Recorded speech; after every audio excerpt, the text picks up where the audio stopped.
के पोलियो के केसेस में भी बच्चे कहीं नहीं चल पाते हैं। हाँ।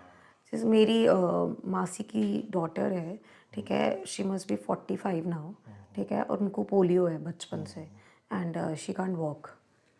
ऐसा तो में उस उसमें क्या होता केसेस है जी, में पोलियो एक ऐसा वायरस है जो हमारे पैर की नर्व नर्व जो मूवमेंट होती है उनको अफेक्ट करता है, जिसकी वजह से हमारी मसल्स जो है मसल्स की ग्रोथ बहुत कम हो जाती है।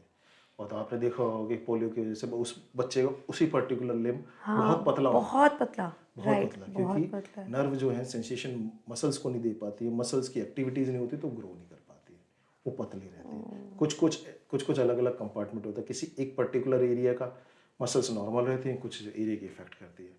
तो इसके लिए अलग अलग चीज़ें होती है, अलग अलग स्टेज पे अलग अलग सर्जरीज की जाती है, जिससे कि बच्चे का पैर की शेप नॉर्मल हो सके, बच्चा नॉर्मल चल सके। तो ये बहुत सारे वो टेंडन ट्रांसफर जो होता है, ये सर्जरीज होती है। जैसे बच्चों को आपने देखा होगा, पोलियोज के बच्चे होते हैं, अब हाथ रख के चलते हैं घुटने पे, वो झुक के चलते हैं, शेप नहीं प्रॉपर मेंटेन है। तो उसके अंदर हम लोग क्या करते हैं, जैसे आगे की मसल है उसको पीछे ट्रांसफर करना, पीछे की मसल्स को आगे ट्रांसफर करना, जिससे कि बच्चा इंडिपेंडेंट हो पाए, अपनी प्रॉपर शेप पे चल पाए, किसी सहारे से झुक के ना चले, नॉर्मल शेप में चल पाए। तो ऐसी सर्जरीज होती हैं आज के टाइम पे। जैसे मेरी सिस्टर के दोनों पैरों में है तो शी कांट वॉक, तो उस केस में हम लोग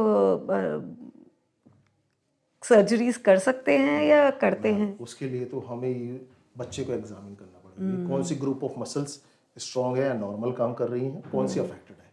इसको इस तरीके से समझिए, एक ग्रुप है हमारा बिल्कुल नॉर्मल है, जिसमें मसल्स है, ग्रुप एक अफेक्टेड है, तो हम नॉर्मल ग्रुप की मसल्स को अफेक्टेड साइड पे लेकर के आते हैं, कुछ मसल्स को, ओके। जिससे कि वो प्रॉपर शेप में आए, मतलब दोनों दोनों शेप दोनों तरफ काम हो सके।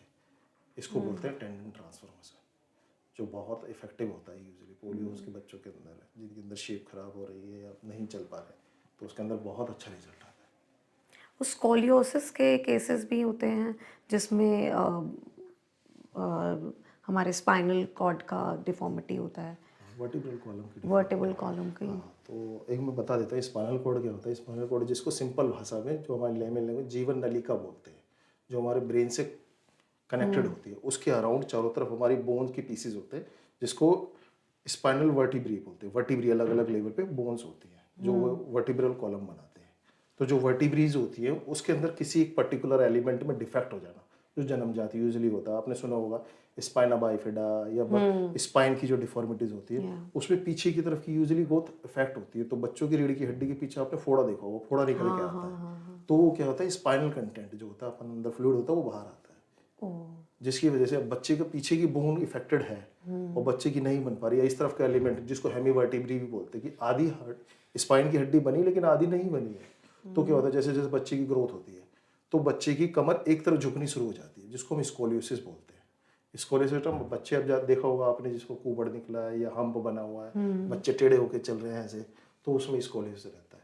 और ये भी इंसिडेंटल फाइंडिंग्स होती है। अगर आपको मान लो कि कुछ कुबड़ या फोड़ा नहीं बना है पीछे की तरफ, माँ बाप कहे कि मेरे बच्चा कमर में दर्द बता रहा है, और एकदम एक्सरे करा लिया तो बच्चे को पता लगा कि भाई एक आधी हड्डी नहीं बनी है, रीढ़ की हड्डी, ये किसी लेवल की हड्डी नहीं बनी हुई, वो ये जन्म से है, बाद में डायग्नोज हुआ है, तो उसके लिए भी अलग अलग सर्जरीज है, अलग अलग एक्सरसाइज होती है, तो बच्चा नॉर्मल है। मेरे एक फ्रेंड है खुद, मैं उसका नाम तो नहीं लूंगा, लेकिन उसको है हेमीवर्टिब्री, लेकिन वो मुझसे ज़्यादा फिट है आज के टाइम में, सारा काम खुद करता है, बहुत फिट लड़का है, एकदम हेल्दी है, बिल्कुल सारा काम अच्छा, लाइफ स्टाइल बिल्कुल नॉर्मल है, जस्ट उसके भी शादी हुई है, बहुत खुश रहता है, बस उसको रेगुलर एक्सरसाइज करनी पड़ती रेगुलर फिजियोथेरेपी और एक्सरसाइज तो उनके पार्ट ही बन जाते हैं लाइफ का, राइट।